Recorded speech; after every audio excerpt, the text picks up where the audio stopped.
Welcome to X-Files Podcast, a podcast about breakups, broken hearts, and moving on.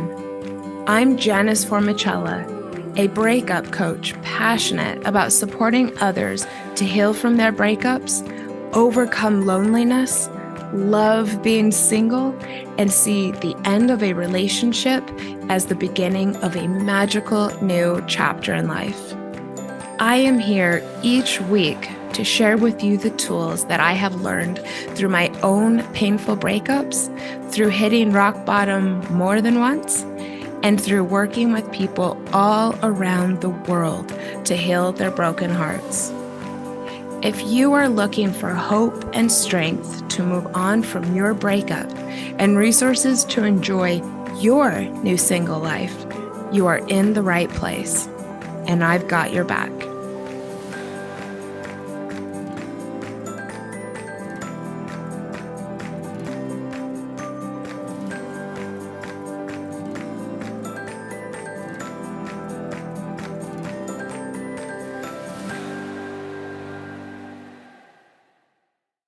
Welcome to X-Files, dear listeners, and welcome back, dear friend, Christine.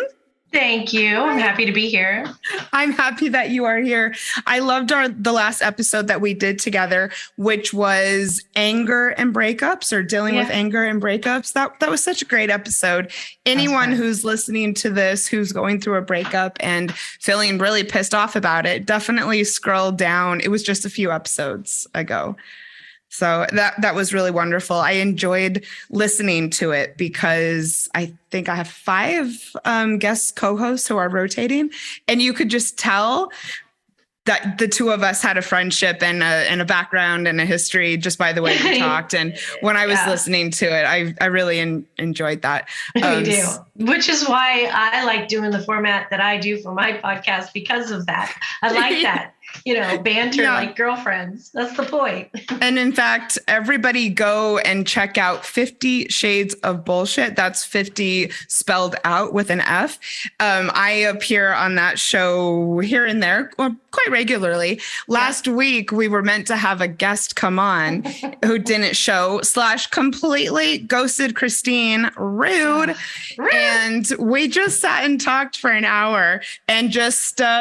swung it, winged it. We winged it. We winged it. We swung-winged it. So today we're going to be talking about victim blaming. And before we get into things, I want everyone who's listening to take note of a trigger warning for this episode. And that is a trigger warning for victim blaming, sexual assault, and domestic violence. So if you feel sensitive about any of those things, you might want to tread lightly as we go through this episode, as we will be discussing the issues nationwide and also our experiences with all 3 things.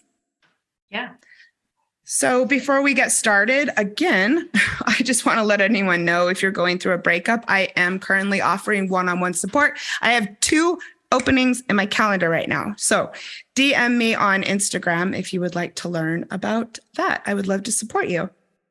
And Christine, what would you like to plug this morning? I am the podcast host for 50 Shades of Bullshit. You can follow me on Instagram and Facebook. On Instagram, you want to spell out the word 50, and it's 50 Shades of, and then it's _ bullshit. So it's a lot of fun, and we talk about all kinds of things, not only about dating, but about improving ourselves, finding love, and all that fun stuff. Yeah, last week we talked about dating horror stories / Christine's dating horror stories.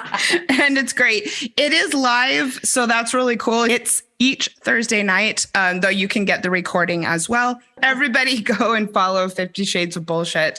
You'll absolutely love it. And you can interact with us live. People drop comments and we answer questions. It's really fun. Thank you. Yeah. So with that, let's get on to victim blaming. And why are we talking about it this month or this week? And that is because October is Domestic Violence Awareness Month.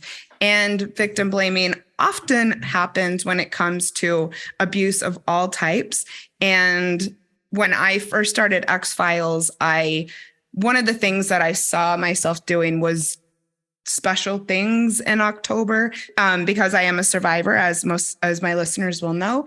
And I really wanted to kind of do my part as someone who has a platform to raise awareness about domestic violence, to support survivors, and to raise awareness about victim blaming, because I really went through that when I left my abuser, and it had a really big impact on my experience trying to heal, my experience blaming myself, my experience of how I viewed myself, my experience how I viewed people around me. So I really want people to know that this is a very, very, very real thing. People listening might not even be aware that they're doing it. So Christine is also a survivor, and we decided that we'd partner for this. I love it. I'm happy to be here. Me too. So let's give some current stats on domestic violence. Last year, I did a 4-part series on domestic violence, and it was extremely draining. I don't mean to laugh, but by the end of the month, I was really like, I can't. It was like too much, you know? Mm-hmm. So this month, I'm just going to do 1 or 2 episodes, but I do think it's important to highlight how common and how pervasive the issue is. So organizations across the country, including the National Coalition Against Domestic Violence, estimate that an act of domestic violence occurs every 3 to 20 seconds, and that's just in America. Wow. So this is happening just as we are talking about this. Over and over. Yeah. In fact, I'm like trying not to get emotional just thinking of the people suffering like in their very own homes, right in this very moment. Despite efforts to raise awareness about the issue, domestic violence is actually on the rise. The number of incidents of intimate partner violence in the United States increased 42% during the period between 2016 and 2018. The statistics are hard to keep current, though I think 2018, that's pretty current. Yeah. I think it was higher during 2020 because people were stuck in their homes together. Yeah, thank you. I was just going to say, I actually followed the National Coalition Against Domestic Violence very closely, and they put out a lot of press releases during the pandemic, trying to raise awareness about the fact that it was getting worse.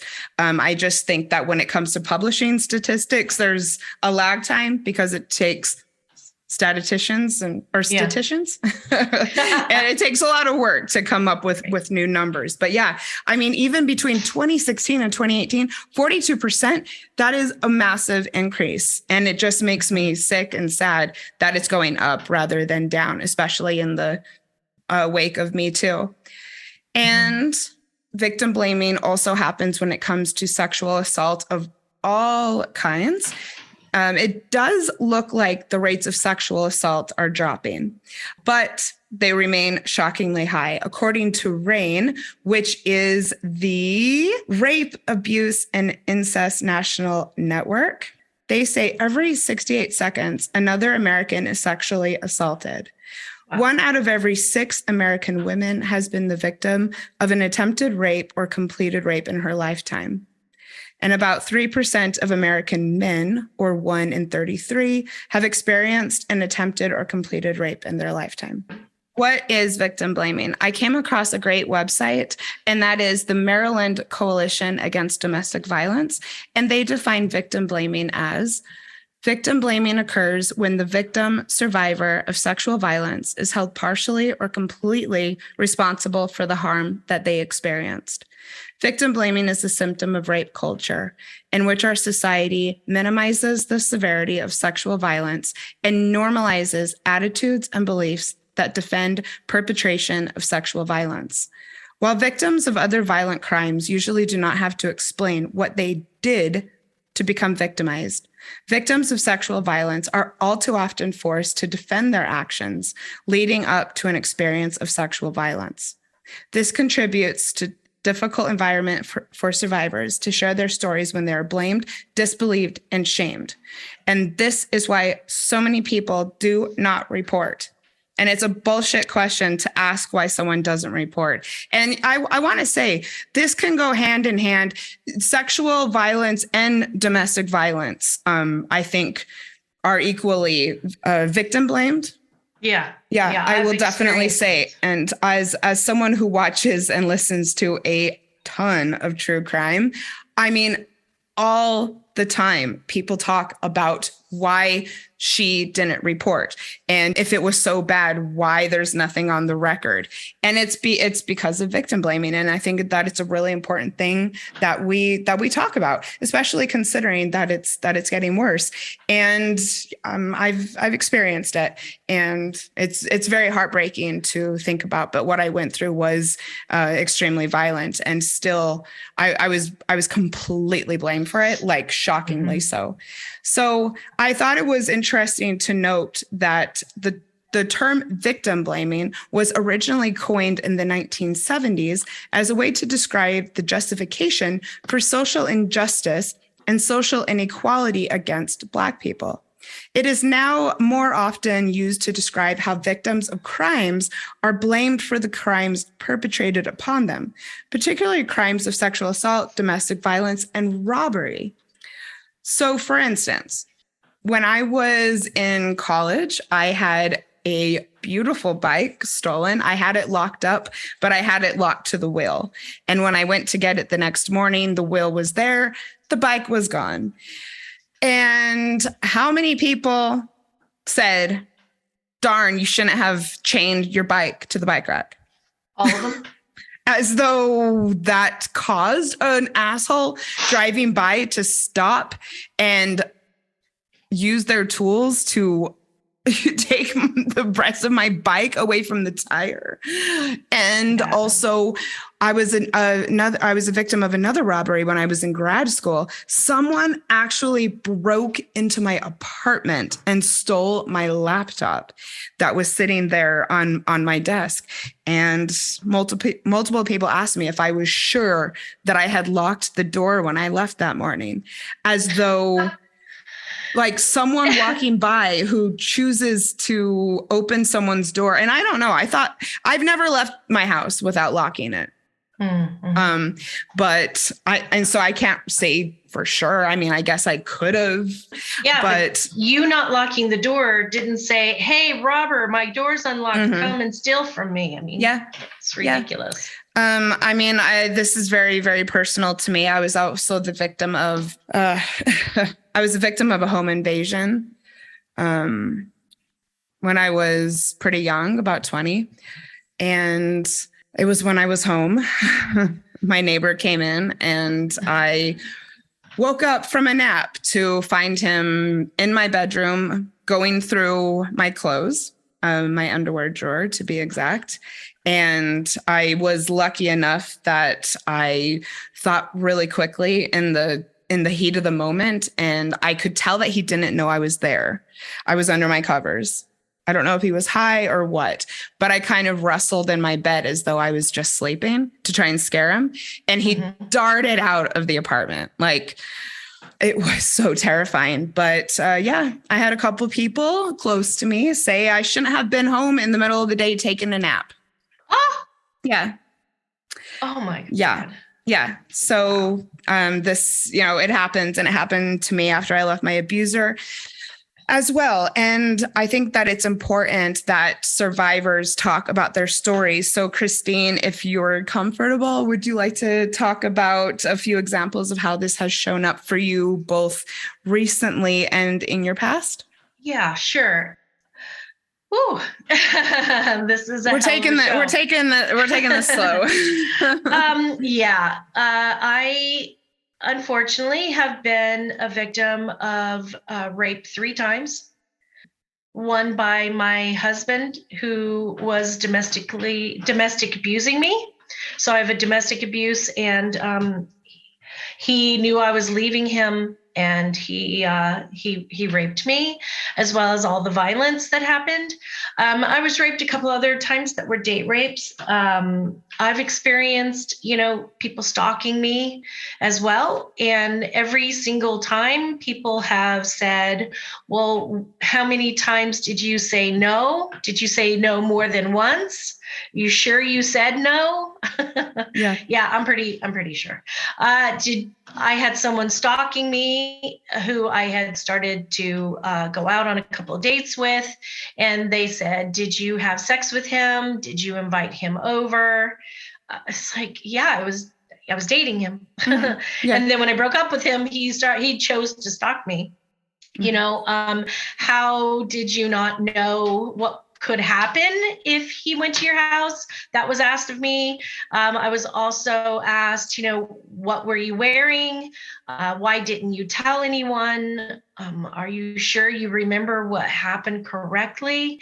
As far as the abuse for, my husband, they'd said, well, you married him. How did you not know?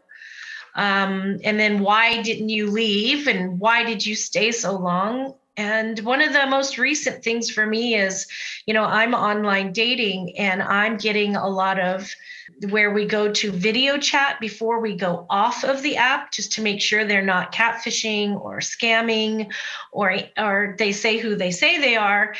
They've been coming on with answering the phone, and they're masturbating.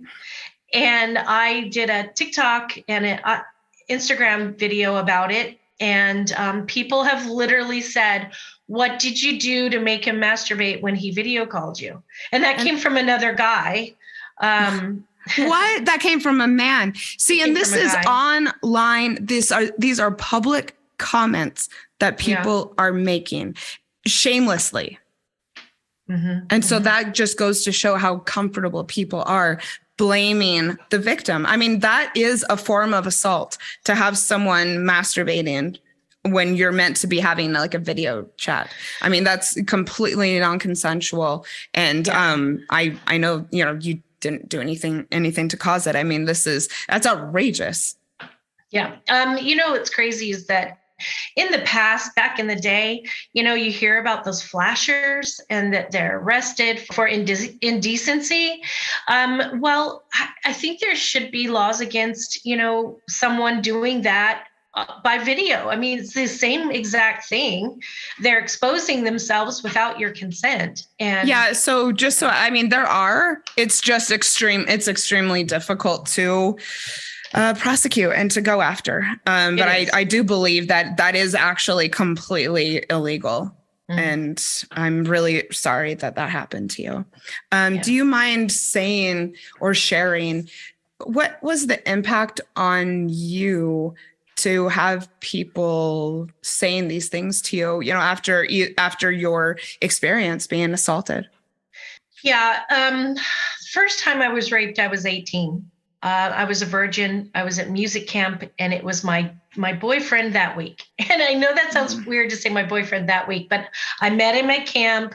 We'd been together all week, holding hands, being everywhere together, having the same, music classes. And at the end of the week, he raped me.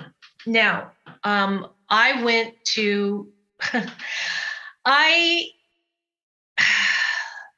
went to the camp counselors, and I told them, and they said I needed to keep quiet. Oh my God. They said, no one will really believe you. You don't have proof, nothing. They did not care. They wanted to get out of there.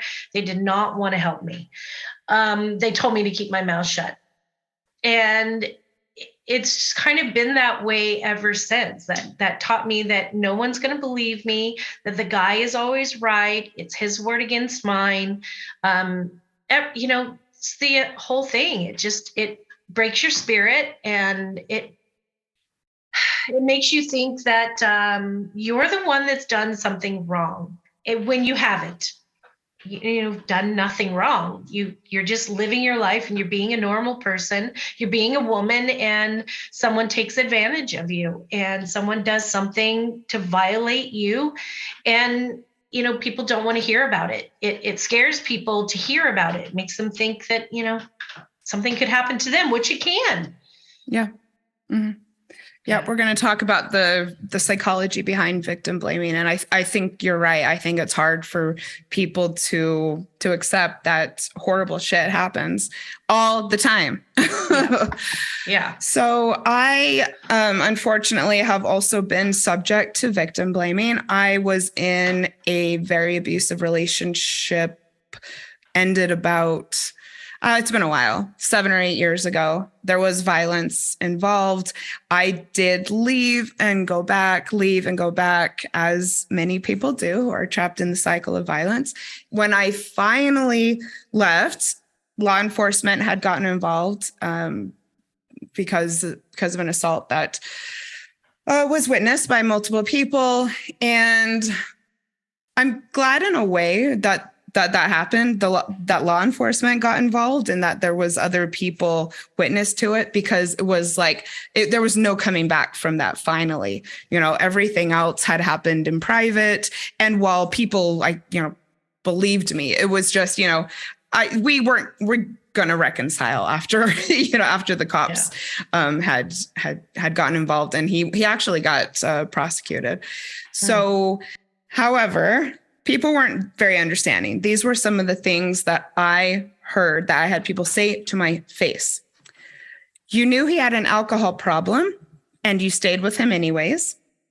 He would get very violent after he drank. Mm-hmm. Oh, you're going to love this one, Christine. I had someone very close to me say, abusers go after women who are vulnerable. If you would have been in a better place, he would have never pursued you. Wow. Yep. I had someone tell me that I put myself in the position.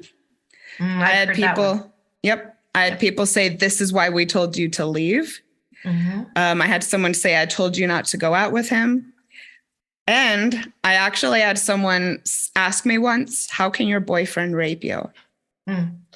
So victim blaming reinforces what a person's abuser has continually told them. And that is that they deserve the abuse and that they provoked it. My abuser was a genius at coming up with a way to explain what he had done and how it was my fault, all the time. A lot of abusers, not all, but a lot of abusers are narcissists who don't take blame for anything they do. And that was definitely the case in this situation. Yeah. However, I didn't internalize this and I didn't blame myself for what had happened. I was actually a staff member at my campus's safe haven. Mm-hmm. So I had actually also been a overnight staff member of a shelter when I was in college. So I was well educated about abuse. So I knew it wasn't my fault. And also I know that it can happen to anyone because it happened to me. However, the impact it had on me was because these were friends and family members who were close to me saying these things. It made me feel really unlovable because I felt like there was no one I could go to for support and there was no one I could go to who wasn't judging me. Like if your own family is saying these things to you, like what hope do you have that anyone will ever accept you is right. How I felt. And for a really long time, I was very reckless. I didn't respect myself because I didn't think I was deserving of that. And I've been through that. Yeah. I've experienced that. And a lot of women I know have experienced that. Yeah. Mm-hmm. It took me a lot of years to get over. I'm definitely over it now, which is awesome. But yeah, for a while, I didn't really care what happened to me. And I will also say that the victim blaming has made me feel very uncomfortable talking about my story. I always wanted X-Files to be a place where I could share what happened so that other people will be comfortable sharing what happened to them. But I constantly worry that people don't believe me all the time. Even my friends, I'm very timid about sharing because I'm in the back of my mind, always thinking that they're questioning me still to this day. Wow. Some other examples of victim blaming that we haven't mentioned.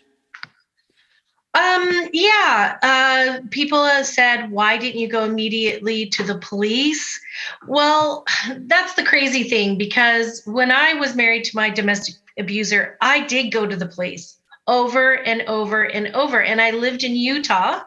And in Utah, they're all about the family. Yeah. And we lived in the same apartment complex as his mother, and they would house arrest him at his mother's house. Mm-hmm. And nobody cared. They're notoriously and statistically horrible about domestic violence. This is not just me, being bitter. They are known to be horrible. Yeah. Yeah. And I, the first time for me that I was raped at music camp, I went to my superiors, my people, my counselors, the people who should have been there to help me, who did not, so, after a certain amount of time, if you are going to people and they're not helping you, or they're still doing that, then, yeah. So I think that, most victims are they're completely innocent, and they are just looking for someone to help them, to guide them, to be there for them. And people are they're not. And a lot of people will indirectly blame the victim by then acting like boys will be boys. And totally. That is victim blaming. I don't think people realize that boys will be boys is victim blaming. Yeah. Yeah. Because boys aren't supposed to be that way. So they're not being boys, they're being monsters. They're being abusers. They're being horrible human beings. These people are not supposed to be doing this. So it is not a boys being a boys thing. Yeah. Boys are kind, considerate, and loving human beings. They should not be saying that, oh, just because someone is abusing somebody or raping somebody or stealing or hurting someone, that's just them being a boy, because that's BS right there. Yep. One other thing I want to point out is, because I do watch and listen to a lot of true crime, I often hear people saying often mostly women who are victims of assaults, these victims were completely innocent if they weren't sex workers or if they weren't out late at night. And that is absolutely victim blaming. It does not matter what your profession is, how late at night you are out, how much you have been drinking. You don't deserve to be abused, and no one can make an abuser do what they do. So anytime that you hear someone saying the victims were completely innocent, all victims are completely innocent. You're right. So, Christine, let's talk about why people do it. I believe that, a lot of people who hear from a victim that something has happened, that what they're doing is making themselves feel better by blaming the victim, because then they feel safer if they can imagine that the victim did something wrong. Because if they did something wrong and you're thinking you're not doing anything wrong, then it's not going to happen to you. Yeah. So that's a really weird psychology thing that happens with people who blame the victim. Victim blaming also helps the person doing it maintain a more positive view of the world. So if they are thinking, oh my gosh, that is a horrible thing that happened to you, how can we fix this? How can we help you? It's really weird. They just think, no, I can't think that there are bad people out there, because bad things only happen to bad people. And it just makes more sense to a person to think that bad people get bad things happen to them, and a victim is not doing anything wrong. Like, you were home sleeping in the privacy of your home, whether the door was locked or whoever it was that came in. How the actual hell do you know that's going to happen? You're not a bad person for that happening to. Yeah. So it's really bizarre how that happens. Yeah. The problem, even when victims of rape and abuse report that they continue to be victimized. That's the problem. We don't want to continue to be victimized and told that we did something wrong or asked if we did something wrong. We should not have to justify ourselves. Many say that the outcome from reporting the actual crime made it worse or it was just as bad. And that is true, because even though my counselors knew that something had happened and that I was telling the truth, they still had the same questions to kind of make me, oh, are you sure that it happened that way? Are you sure that you didn't think that he didn't think that you were wanting to have sex with him and then you just changed your mind? Well, no. And even if I had decided to change my mind, he should have stopped. But that's not the case. So unfortunately, I think a lot of people don't want to continue to be the bad guy, the victim, and be victimized over and over by people who are supposed to be there to help them. Yeah. I mean, it's well known that victims don't often get the care and compassion and sympathy that they deserve when they go to law enforcement. And so I do think a lot of people keep it inside because it's embarrassing. And the chances of anything happening are actually pretty low. The amount of abusers who get convicted is like hardly any. Yeah. Yeah.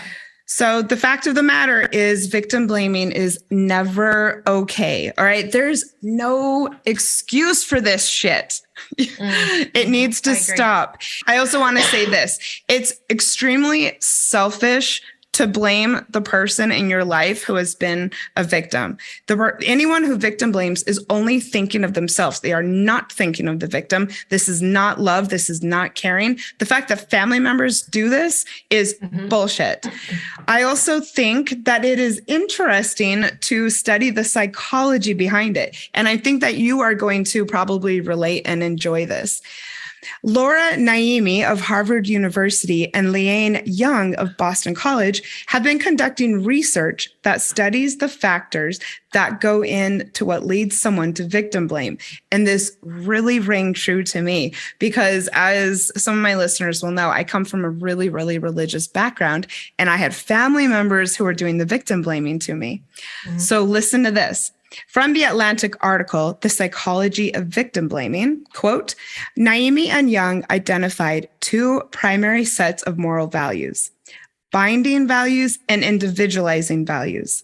While everyone has a mix of the two, people who exhibit stronger binding values tend to favor protecting a group or the interests of a team as a whole, whereas people who exhibit stronger individualizing values are more focused on fairness and preventing harm to an individual. Naimi explains that a higher endorsement of binder values reliably predicted stigmatizing attitudes about victims in the context of both sexual and non-sexual crimes. People who favored binding values were more likely to see victims as blameworthy, while people who favored individualizing values were more likely to be sympathetic to victims. That's interesting. Yeah, I enjoyed hearing that. And absolutely, this is no justification, but there is a psychology behind what drives a person to blame someone who's been assaulted. And so I enjoyed coming upon that.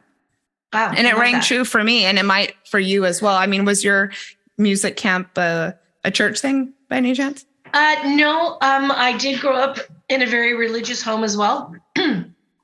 It was, I was a singer, and it was a competition throughout the state of Wyoming.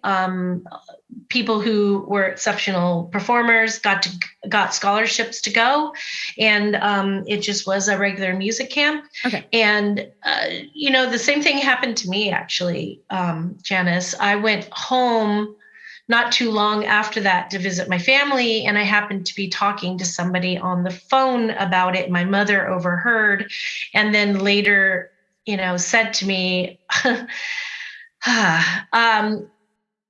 are you sure that happened to you? Are you sure you're not just trying to not be a slut, make people think that you're a slut? And I was thinking, well, no. I mean, not being able to get compassion from your own parent really fucked me up for a long time. Yeah. Screwed me up for a while. Yeah.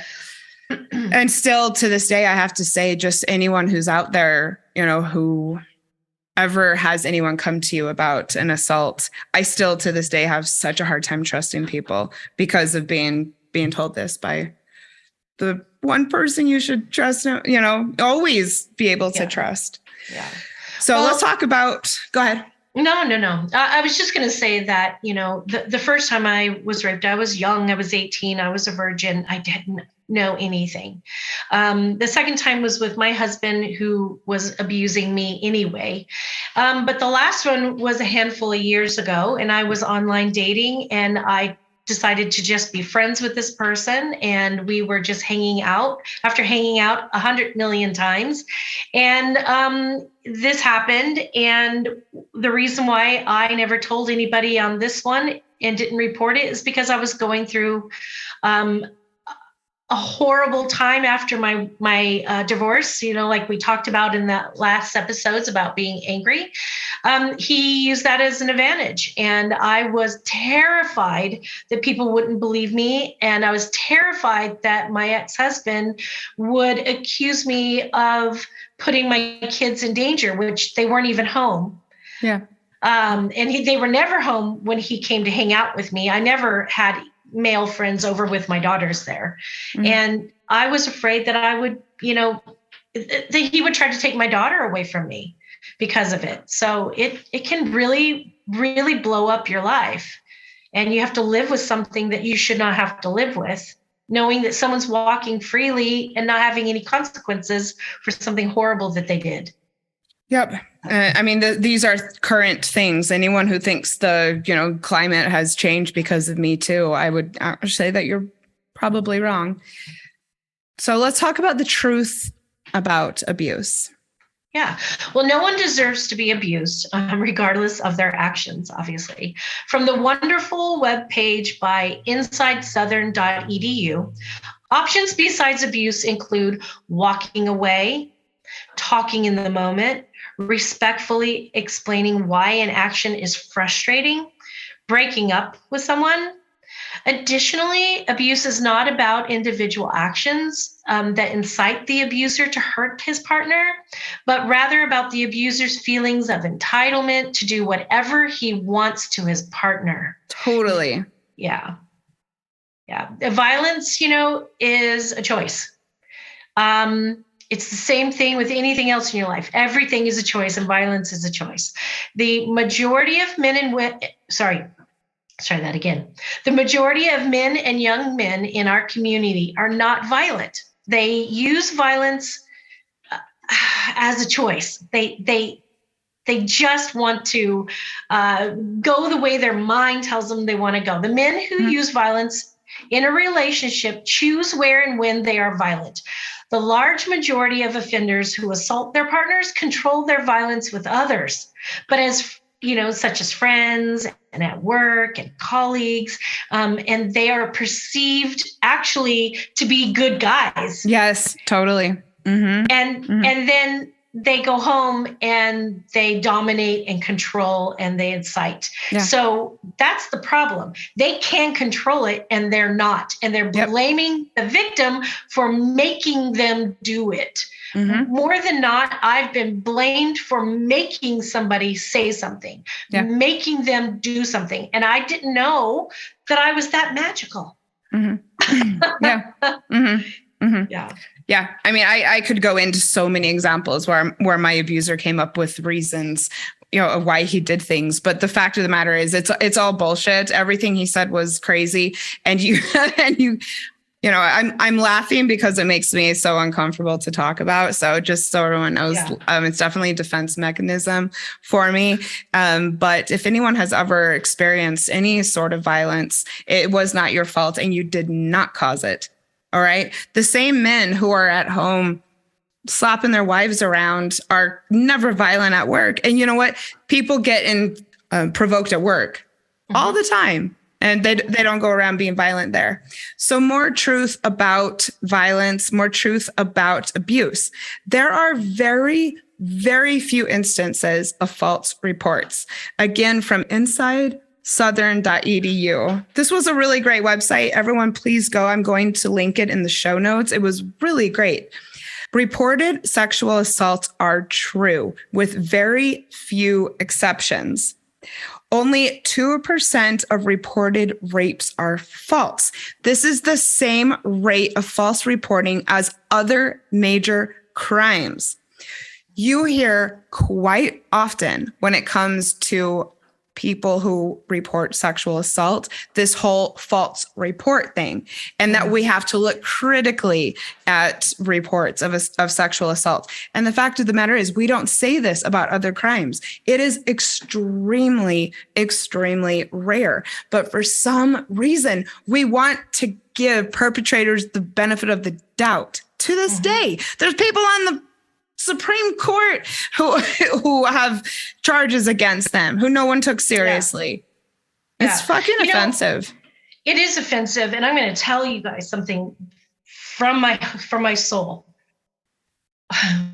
We're not going to create false narratives. We're not going to give false reports because we are so ashamed and so hurt and so violated. We don't want to talk about this. It's not something we're going to willy-nilly one day just wake up and go, you know what? I don't like that dude anymore. I'm just going to make something up about him, especially a perfect stranger. I mean, I've known women who have been held at gunpoint by perfect strangers and raped. My instances happen to be people I know. And there are a lot of women, men out there, boys, girls, whatever, who have been assaulted and raped by people they don't know. Do you think that people are just going to randomly walk down the street and say, you know what, I'm just going to fuck up my life right now and just accuse that person right there of doing something to me? Yeah. And if you, if you knew what it was like to report something, you would never expect that anyone was making a false report. I don't want to go into the details because it's I don't think that people want to hear because it's so troubling what I went through. But the police, a couple of them were cool and a couple of them were not. Let's just put it that way. And it was not something that no one wants to go through this.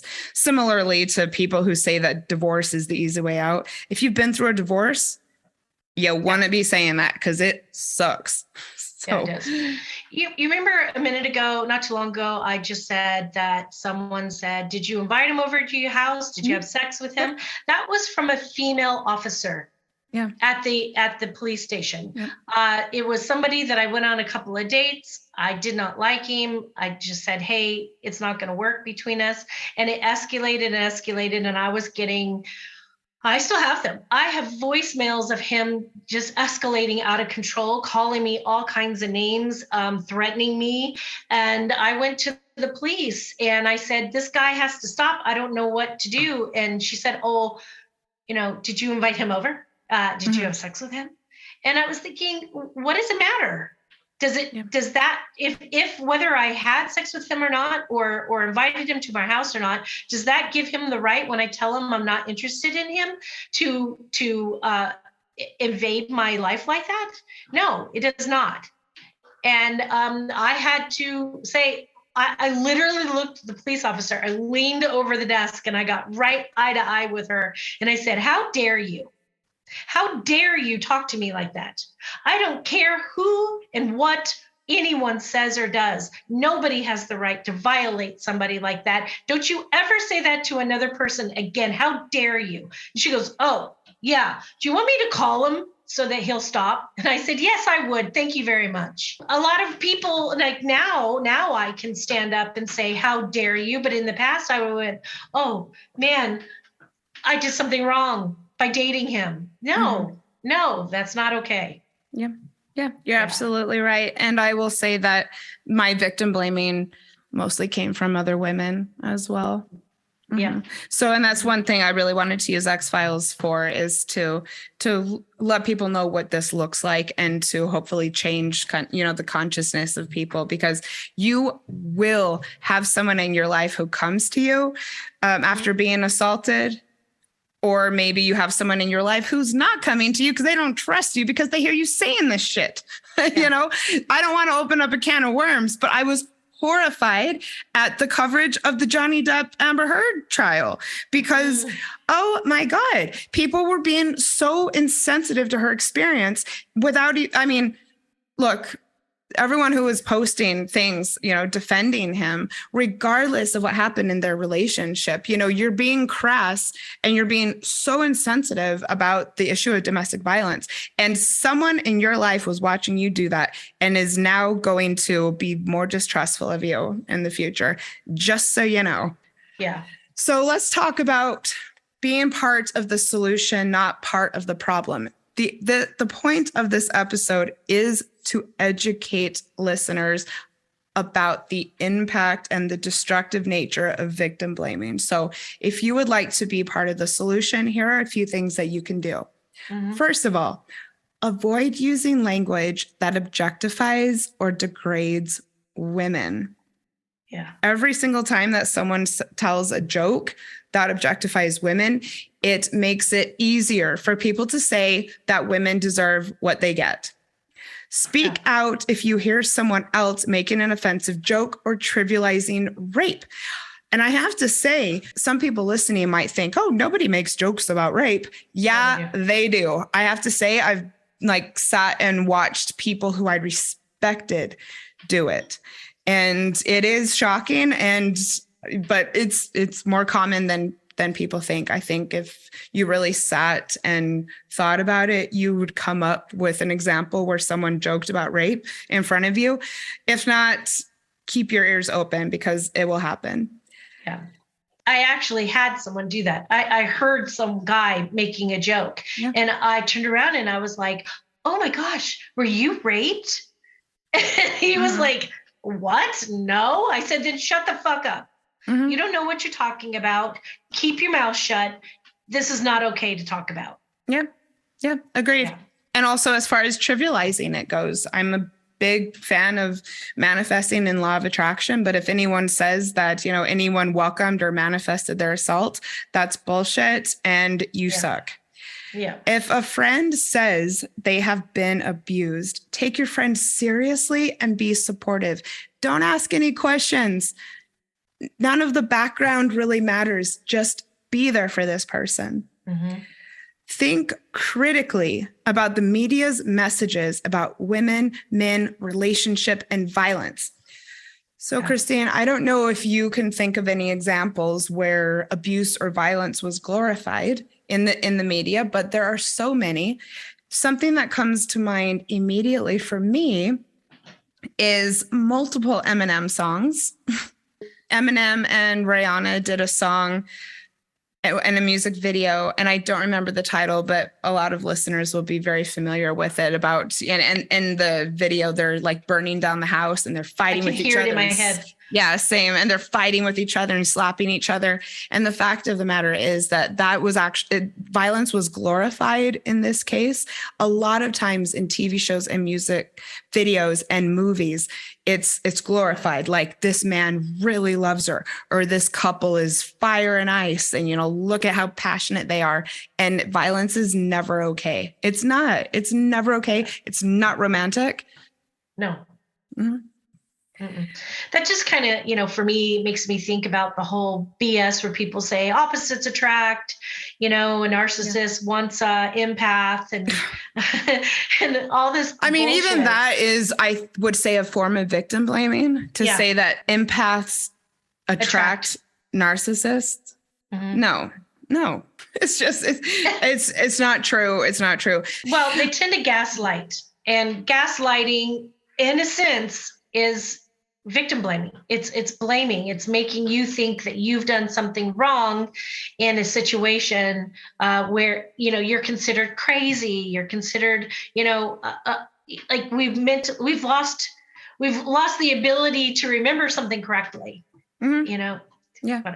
And anyone who's been, in the cycle of abuse knows that these people are really good at reeling you in. I mean, you will think it's the best thing that ever happened to you when an abuser is giving you their attention in the beginning. So, if you haven't been through it yourself, you're lucky, but also you don't know. So don't victim blame. Right. Let survivors know that it is not their fault. You don't need to ask any questions about what happened to a person. The best thing you can do is tell someone that it wasn't their fault and they didn't cause it. Yeah. Yeah, hold abusers accountable for their actions. Don't let them make excuses like blaming the victim or alcohol or drugs or the moon and stars for their fault, being their fault. I think that's really important to keep in mind, and always communicate with a sexual partner and do not assume consent. That is huge. Mm-hmm. Just because let's just say, for instance, I go out with somebody and we come back and we're cuddling on the couch and, I'm letting him hold me close, doesn't mean that he can just all of a sudden decide to take my clothes off and have sex with me without my permission. Mm-hmm.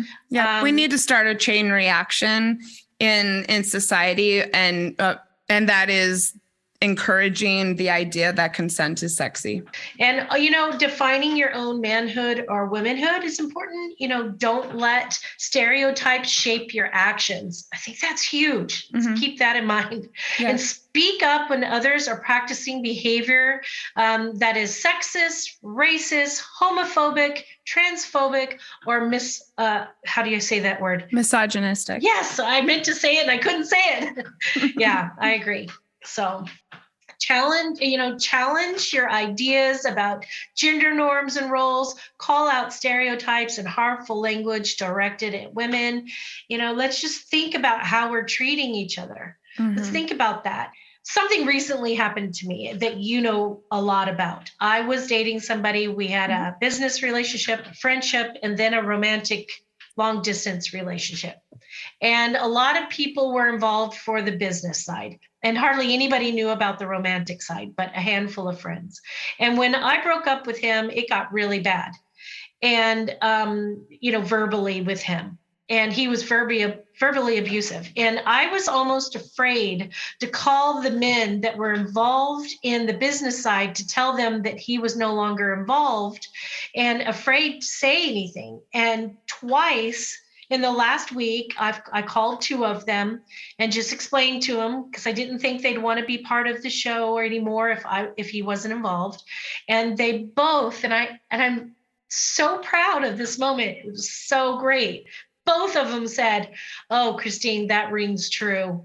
I'm so sorry that this happened to you." And they didn't say, "Why did you start dating him?" or "Why did he do this?" or no questions. They just said, that really just rings true. And I don't know. It just was really nice to hear for the first time in a very long time, somebody just supporting me and saying, "You got this. We believe you. We're here," which was great. I'm glad you're saying that, because I really want to make sure that we drive home the fact that there are amazing, amazing men out there. I have a man in my life who actually recently quit his job because of overhearing so many homophobic and sexist things that people were saying out loud.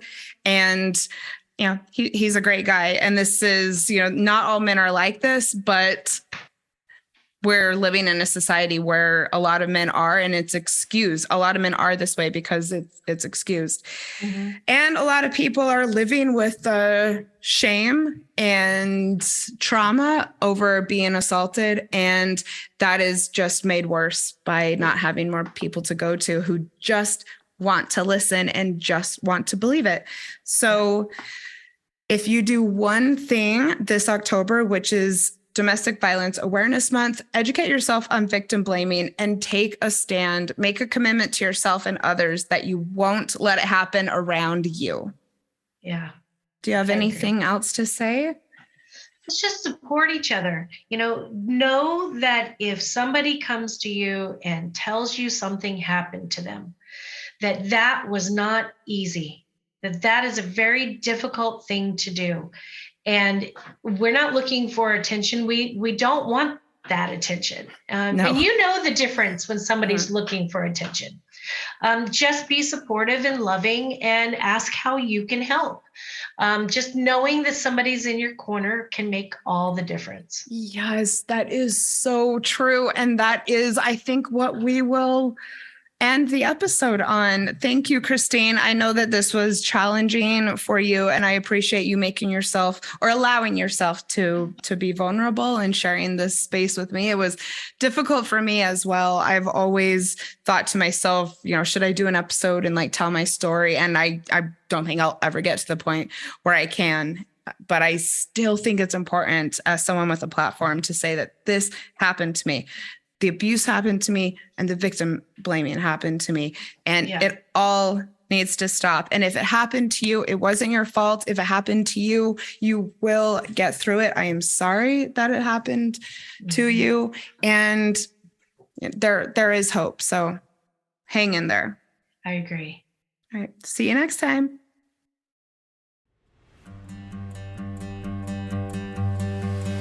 Thank you for listening to X-Files Podcast.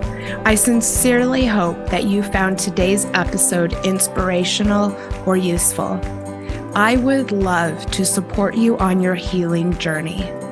All you have to do is send me a message through the X-Files Instagram account, and I will personally be in touch to get you started. Remember, if you are struggling with a broken heart, your feelings are temporary. I am sending you so much love and luck for the week ahead. You've got this.